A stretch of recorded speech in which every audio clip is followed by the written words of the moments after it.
Oke, bismillahirrahmanirrahim. Assalamualaikum warahmatullahi wabarakatuh. Anak-anakku semuanya, berkaitan dengan kegiatan sekolah, di mana KBM yang dilakukan itu kan KBM daring dan KBM offline atau luring ya. Jadi terbagi jadi dua. Ini untuk IPA, mohon maaf tidak bisa berjalan sekaligus bersamaan. Jadi ini materi luring yang Ustadz bagikan di kelas ganjil tadi pagi ya. Jadi bagi Anda yang tadi tidak bisa mengikuti pembelajaran pagi di sekolah dan hanya bisa dilakukan lewat daring, maka Ustadz membagikan materi ini sebagai bagian dari kewajiban Ustadz untuk memberikan pembelajaran IPA. Oke, sebelumnya mari kita membaca basmalah bersama-sama untuk mengawali pembelajaran hari ini. Bismillahirrahmanirrahim. Ustadz harapkan Anda dalam kondisi yang sehat, kondisi yang semua dalam kondisi yang prima dalam mengikuti materi IPA hari ini. Oke, anak-anakku semuanya, untuk IPA hari ini kita akan membahas materi PTS yang sudah Ustadz bagikan pada minggu kemarin. Jadi minggu kemarin Ustadz membagikan materi tentang pilihan ganda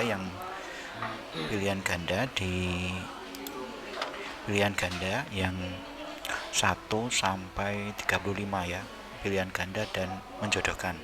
Hari ini Ustadz akan membahas materi tentang IC ya, IC uraian singkat dan uraian yang panjang. Oke, langsung saja. Pada hari kemarin soalnya sudah Ustadz buatkan soal ini, Ustadz screenshot. Materinya ada 36, 37, 38, 39, 40, 41, 42, 43, 44, dan 45 ya. Yang nomor 36 ini adalah soalnya adalah membandingkan suatu besaran dengan besaran sejenis yang digunakan sebagai satuan, disebut titik-titik. Nah, ini masuk dalam bab 1, yaitu besaran, pengukuran, dan satuan ya. Oke, mari kita lihat. Pada bab pertama kita kemarin sudah membahas beberapa hal, yaitu pengukuran. Ada 3 topik ya. Pertama pengukuran, kemudian besaran, dan ketiga adalah satuan. Nah, pengukuran itu apa? Pengukuran adalah membandingkan suatu besaran yang diukur dengan suatu satuan. Jadi pengukuran itu seperti contoh yang ada di gambar. Kalau Anda lihat, panjangnya wortel itu dibandingkan dengan sebuah alat untuk mengukur. Nah, membandingkan wortel dengan sebuah alat ukur seperti ini, meteran ya, ini disebut pengukuran. Jadi pengukuran adalah membandingkan suatu besaran yang diukur dengan suatu satuan. Jadi ini membandingkan sentimeter dengan wortel. Jadi nanti ada berapa senti ya. Jadi kegiatan ini disebut pengukuran. Jadi nomor 136 ini adalah membandingkan suatu besaran dengan besaran jenis yang digunakan sebagai satuan. Jadi kegiatan yang nomor ini 36 itu jawabannya adalah pengukuran. Nah, selain pengukuran, Anda perlu memahami yang namanya besaran dan satuan. Besaran adalah segala sesuatu yang dapat diukur, titik, dan dapat dinyatakan dengan angka, serta diikuti dengan satuan. Jadi paling tidak dalam definisi besaran itu ada 3 hal yang perlu disampaikan. Segala sesuatu yang dapat diukur, kemudian dinyatakan dengan angka, serta diikuti dengan satuan, itu besaran ya. Kalau dalam buku itu hanya disampaikan besaran adalah segala sesuatu yang dapat diukur saja. Nah, satuan adalah segala sesuatu yang digunakan untuk menyatukan hasil pengukuran atau pembanding dalam suatu pengukuran tertentu ya. Jadi kalau di buku silakan buka halaman 8. Nah, halaman 8 itu menyatakan besaran itu adalah segala sesuatu yang dapat diukur, titik, itu aja cukup ya. Oke, ini pada bab ini yang perlu Anda pahami adalah 3 itu tolong nanti disimak dan dibaca-baca. Kemudian soal selanjutnya adalah perhatikan gambar alat ukur di samping. Nah, ini menunjukkan angka berapa ya. Kalau kita lihat, kita perbesar, ini 15 ini 20, 10 ke 15 kita hitung 1 2 3 4 5, berarti ini 10 ke 15 berarti 10 11 12 13 14 15 sama ya, berarti per skala ini 1. Jadi berarti ini 15 naik 1 16 17 18. Jadi jawabannya adalah 18 sekan. 18 sekan ya. Oke, kemudian kita lanjutkan pada soal selanjutnya. Besaran pokok yang menyusun besaran turunan luas ya. Jadi ini secara sederhana kalau kita pahami soalnya itu bisa kita baca dengan begini. Yang namanya besaran turunan luas itu sebenarnya diturunkan dari besaran pokok apa. Nah, kalau yang seperti ini kita munculkan kembali materi besaran pokok ya. Besaran pokok itu ada 7, 1, 2, 3, 4, 5, 6, 7 ya. Pertama, panjang, masa, waktu, suhu, kuat arus, jumlah molekul, dan intensitas cahaya. Jadi 7 ini adalah besaran pokok. Besaran pokok itu besaran yang menjadi acuan ya, tidak diturunkan dari besaran yang lain. Sedang besaran turunan itu diturunkan dari besaran pokok ya. Misalkan besaran turunan yang ada di contoh itu kecepatan. Besaran turunan kecepatan ini diturunkan dari besaran pokok panjang dan besaran pokok waktu. Makanya dalam satuan itu ada satuannya panjang yaitu meter, kemudian satuannya pokok dari besaran pokok waktu yaitu sekan, maka satuannya meter per sekan. Nah, ini diturunkan dari dua besaran, itu besaran pokok panjang dan besaran pokok waktu. Nah, pada soal tadi dicanakan bab besaran turunan luas itu diturunkan dari mana. Besaran turunan luas itu kalau kita misalnya mengukur kotak ya, ini kalau ini persegi ya, ini panjang, ini lebar, maka dirumuskan panjang kali lebar. Nah, ini biasanya kalau ini satuannya meter kali meter, maka ini besaran luasnya menjadi meter kuadrat atau meter persegi. Nah, kalau Anda lihat pada panjang dan lebar itu satuannya meter. Panjang pakai satuan meter, lebar menggunakan satuan meter, maka besaran turunan luas itu diturunkan dari besaran pokok panjang, yaitu besaran pokok panjang ini ya. Jawabannya adalah itu. Kemudian jadi nomor 39, aktivitas kucing pada gambar menunjukkan ciri makhluk hidup. Nah, pada gambar ini terlihat kucing sedang makan.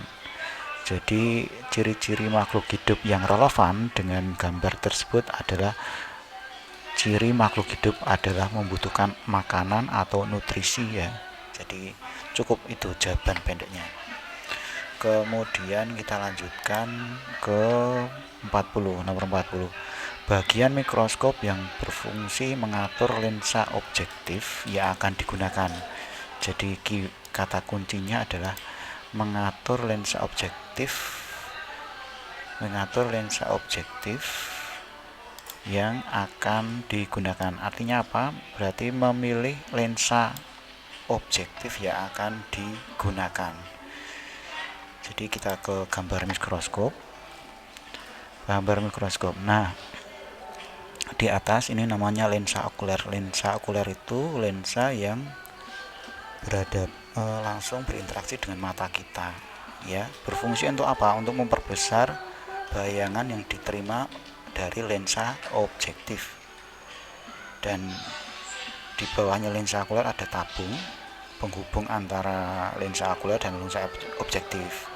Nah, di sini dilihatkan Pada lensa objektif ada 3, 1, 2, 3, dan ada sebuah alat untuk digunakan untuk mengatur lensa objektif mana yang akan digunakan, dan alat ini namanya adalah revolver. Jadi bisa Anda lihat di sini ada revolver. Jawabannya adalah revolver. Kalau Anda baca di buku paket itu nanti silakan buka di halaman 58 itu poin nomor 2. Jadi putar revolver sehingga kemudian lensa objektif dengan perbesaran lemah berada pada satu poros dengan lensa okuler sehingga ditandai dengan bunyi klik. Jadi lensa objektif yang digunakan itu diatur dengan menggunakan yang namanya revolver ya. Oke, nanti bisa disimak lagi di halaman 56 gambar mikroskop. Kemudian kita lanjutkan nomor 41, tingkatan tertinggi dalam klasifikasi makhluk hidup. Tingkatan tertinggi. Jadi kita kembali ke konsepnya Pak Robert Whittaker yang menyatakan bahwa makhluk hidup itu bisa dibagi tingkatan takson atau tingkatan kelompoknya. Tingkatan takson yang paling atas itu adalah kingdom ya. Jadi tingkatan tertinggi kingdom. Jadi jawabannya adalah kingdom. Di bawahnya kingdom divisi, di bawahnya divisi kelas, ordo, dan di bawahnya ordo, famili, genus, dan spesies. Semakin ke bawah jumlah anggotanya semakin banyak, kalau semakin ke atas jumlahnya semakin sedikit ya. Paling sedikit karena kingdom itu ada 5, hanya ada 5. Kingdom Protista, Monera, Plantae, Fungi, dan pernah satu ya, ada Monera, Protista, Fungi, Plantae, Animalia, hewan ya. Jadi ada 5, hanya ada 5. Jadi itu tingkatan tertinggi yaitu kingdom. Oke, kemudian 42, ayam, bebek, angsa, burung puyuh dimasukkan dalam kelompok Aves, di mana kelompok Aves itu memiliki penutup tubuh berupa titik-titik. Nah, itu jawabannya seperti yang kita ketahui bersama, ayam, bebek itu penutup tubuhnya berupa bulu ya, bulu. Kemudian selanjutnya nomor 43, pemurnian air laut dapat dilakukan dengan metode. Nah, ini mohon maaf sebentar, kita lanjutkan. Jadi pemisahan campuran dalam ilmu IPA itu ada beberapa ya. Pemisahan campuran yang paling sederhana adalah filtrasi. Pemisahan campuran ini menggunakan alatnya namanya kertas saring kalau di laboratorium. Metode penyaringan itu didasarkan oleh ukuran partikelnya. Jadi pemisahan campuran yang paling sederhana adalah filtrasi, yaitu dengan cara apa? Dengan cara menyaring ya. Kalau digambarkan seperti pada gambar ini, ada kertas saring, kemudian ada corongnya, kemudian media yang akan dipisah tinggal dituangkan ya, dituangkan. Kemudian metode selanjutnya adalah ada sentrifugasi, yaitu dengan cara menggunakan gaya sentrifugal ya. Jadi benda yang ada itu akan diputar dalam sebuah alat, sehingga kemudian menghasilkan gaya sentrifugal yang lebih besar daripada gaya gravitasi. Jadi biasanya yang dipisahkan dengan sentrifugasi ini adalah suspensi ya, dimasukkan dalam tabung ya. Kemudian selanjutnya adalah pemisahan campuran dengan penguapan. Pemisahan campuran ini dengan menggunakan didasarkan ada atau tidaknya suatu komponen yang menguap. Kemudian kita lanjutkan ke destilasi. Nah, ini destilasi itu pemisahan campuran berdasarkan titik didih, di mana metode destilasi dapat digunakan untuk memisahkan air dari larutan teh, dapat untuk memurnikan minyak bumi menjadi fraksi-fraksi, dan pemurnian air laut. Ya, alat gambarnya seperti ini ya. Ini yang digunakan untuk memurnikan air laut ya. Kembali kemudian nomor 44, sifat zat yang berhubungan dengan mudah atau sukarnya zat bereaksi secara kimia itu disebut sifat kimia. Jadi pada benda itu ada dua sifat, yaitu sifat fisika dan sifat kimia. Sifat fisika itu menyangkut beberapa sifat yang biasanya secara mudah adalah sifat yang bisa diindra dengan indera kita. Misalkan sifatnya warna, misalkan bentuk, Anda bisa lihat di buku paket halaman 118. Sifat fisika termasuk sifat-sifat fisika itu: 1 bentuk, 2 warna, 3 bau, 4 kekerasan, hardness ya. Kemudian titik didih, titik beku, titik leleh, daya hantar. Jadi konduktor, apakah konduktor panas yang baik atau konduktor panas yang jelek, itu daya hantar listriknya ada konduktor, semi konduktor, isolator, itu termasuk sifat fisika. Kemudian ukuran partikel, kemudian massa jenis. Jadi itu termasuk sifat fisika. Nah, sifat kimia merupakan sifat zat berhubungan dengan mudah atau sukarnya zat tersebut bereaksi secara kimia ya. Jadi itu sifat kimia nomor 44. Kemudian nomor 45, perkaratan dan pembusukan merupakan contoh perubahan. Ini adalah perubahan kimia ya, karena seperti yang Anda lihat di tampilan depan, yang namanya korosi itu mekanismenya terjadi disebabkan reaksi logam dengan lingkungannya. Reaksi ini terjadi karena adanya proses misalkan proses oksidasi. Jadi ada proses oksidasi antara logam dengan larutan air. Jadi kalau Anda lihat, kita amati, kalau Anda punya pagar di rumah itu biasanya kalau dia dari besi, kalau tidak dicat, tidak dilapisi krom, itu biasanya akan mudah teroksidasi. Kenapa kok mudah teroksidasi? Karena ketika logam itu tidak ada pelapisnya atau pelindungnya, biasanya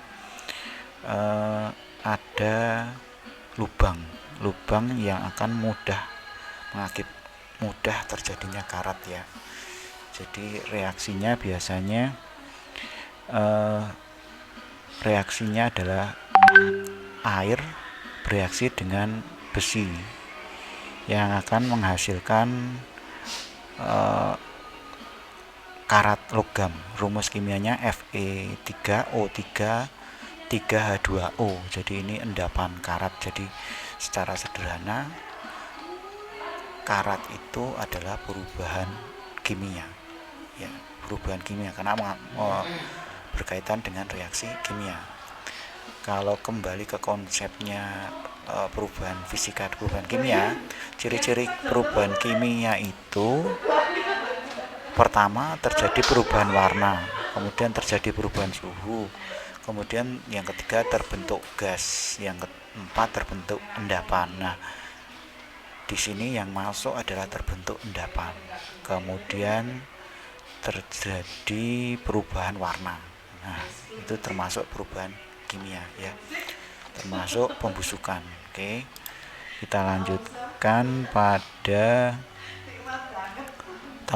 pada pertanyaan yang urean. Nomor 46, jelaskan objek pengamatan dalam IPA. Nah, kalau kembali kepada bab 1 yang namanya IPA, itu mempelajari tentang alam ya. ilmu pengetahuan alam, maka kemudian yang menjadi objek pengamatan dari IPA itu adalah alam, ya, alam. Jadi ada alam yang hidup, yaitu biotik, yang tidak hidup itu abiotik, ya, ada dua. Jadi intinya objek pengamatan dalam IPA adalah lingkungan sekitar, alam dan lingkungan sekitar, ya. Itu kemudian nomor 47, Anda lihat pada gambar ada batu ditimbang, kemudian ada anak timbangannya ada 400 gram, 1 kilo 50 gram. Ini besarnya berapa?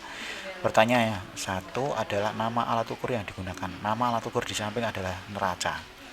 Ada juga kemarin menjawab timbangan, itu betul, jadi ada dua. Jawabannya boleh neraca, boleh timbangan. Kemudian ditanyakan massa batu tersebut dalam satuan SI. Satuannya adalah ditanyakan satuan SI, ya.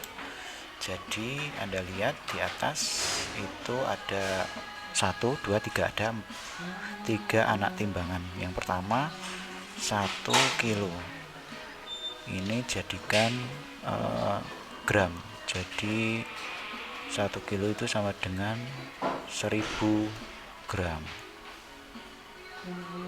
Kemudian 400 ditambah 400 gram,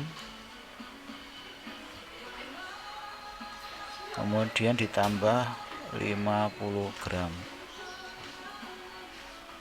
dijumlahkan 0, kemudian 0 tambah 0 tambah 5, 5, kemudian 0 tambah 4, 4, kemudian ditambah lagi 1.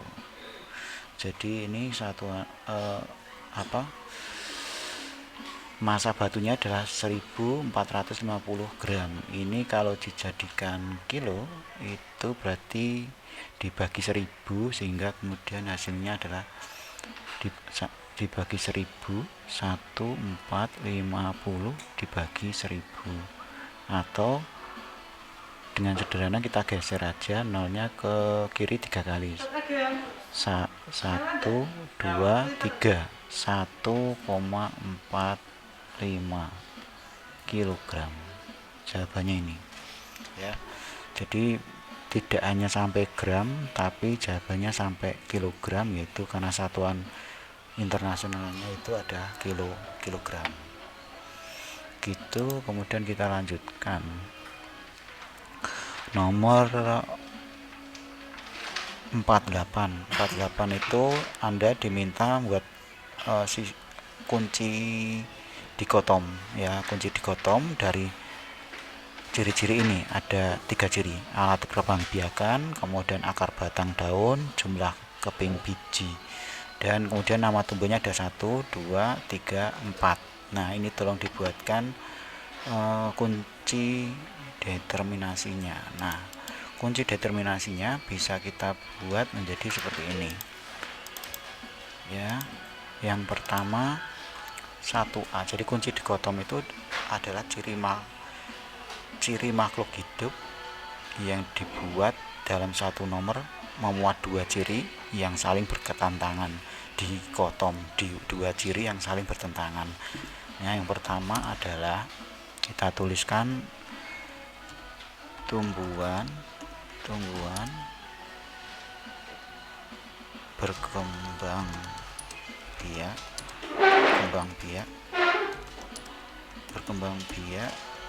dengan biji. Kalau berkembang biak dengan biji, maka dia nanti masuk ke nomor 2, misalkan seperti itu. Kemudian tumbuhan berkembang biak dengan, kepada soal alat berkembang biaknya ada 2, biji dan spora, maka ditulis saja spora, ya. Maka ditulis poinnya adalah 1, berkembang biak dengan biji, kemudian berkembang biak dengan spora 3, ya. Kemudian pada poin nomor 2 kita tulis tumbuhan ini kan lanjutan dari 1A nomor 2 ini, berarti ini ditulis tumbuhan berbiji keping 1, kemudian tumbuhan berbiji keping 2. Kalau keping 1 seperti Anda lihat itu di soal keping 1 urutannya sama dengan padi ya, padi. Yang tumbuhan berkeping 2 itu adalah kelengkeng. Oke, kita lanjutkan pada poin nomor 3A. 3A yang belum kita bahas itu adalah akar, batang, dan daun. Ini suplir itu memiliki akar, batang, daun. Tapi jadi nomor 3 itu hanya melanjutkan dari poin 1B ya, 1B. 1B itu 1, apakah tumbuhan itu memiliki akar, batang, dan daun. Kalau memiliki akar, batang, dan daun, maka ini adalah suplir. Kalau kemudian dinyatakan tidak memiliki akar, batang, dan daun, dan dia menggunakan spora untuk berkembang biak, maka dia masuk dalam kelompoknya lumut daun. Ini nah seperti ini. Ini disebut sistem determinasi, dan kita membuat kunci dikotomnya. Oke, kita lanjutkan pada soal selanjutnya.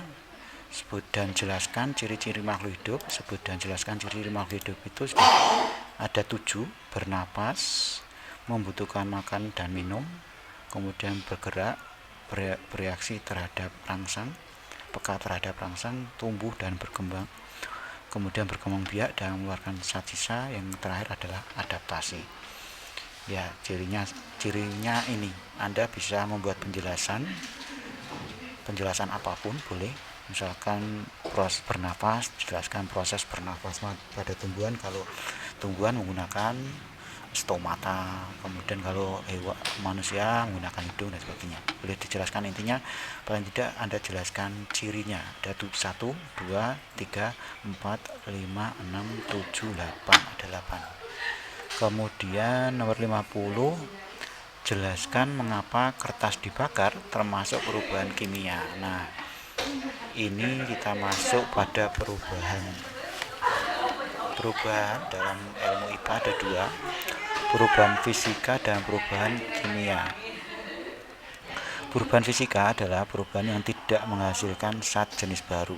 Ciri-ciri perubahan fisika yang pertama adalah 1, menghasilkan zat yang baru, tidak menghasilkan zat baru. Yang kedua, dapat kembali ke wujud asal, atau namanya kalau ilmu alam itu namanya reversible, jadi kembali ke wujudnya semula. Yang ketiga adalah perubahan wujud. Yang keempat, kelarutan. Ini contoh perubahan wujud gas, cair, padat ya. Ini ada gas itu menyublim, padat ke gas menyublim, ada gas ke padat itu mengkristal. Nah, padat ke cair mencair, cair ke padat itu membeku, dan selanjutnya ya. Kemudian ciri-ciri perubahan kimia: 1, perubahan warna, 2, terjadi perubahan suhu, terbentuk gas, dan terbentuk endapan. Nah, pertanyaannya, kenapa ketika kertas dibakar itu termasuk perubahan kimia? Yang pertama, tinggal Anda jelaskan pada proses pembakaran kertas itu terjadi perubahan warna, yaitu kertas putih ternyata kemudian berubah kuning menjadi api. Setelah api ternyata kemudian terjadi perubahan suhu. Oh ya, api kan panas, tulis. Kemudian yang ketiga, terbentuk gas. Ya. Gas hasil pembakaran itu ada gas karbon dioksida dan gas CO ya, mungkin ya. Kemudian intinya terbentuk gas. Kemudian nomor poin 4, kenapa termasuk perubahan kimia? Karena terbentuk endapan. Yaitu endapannya apa? Endapannya yang jadi arang itu ya, termasuk itu menjadi zat yang baru. Oke, itu nomor terakhir. Jadi sudah Ustadz sampaikan uraian singkat dan uraian yang panjang. Nanti kalau ada pertanyaan boleh ditanyakan melalui kolom chat di Classroom atau bisa wabli dengan Ustadz. Ya, misalkan ada yang kesalahan dalam pembahasan ini. Terima kasih. Wabillahi taufik wal hidayah. Wassalamualaikum warahmatullahi wabarakatuh.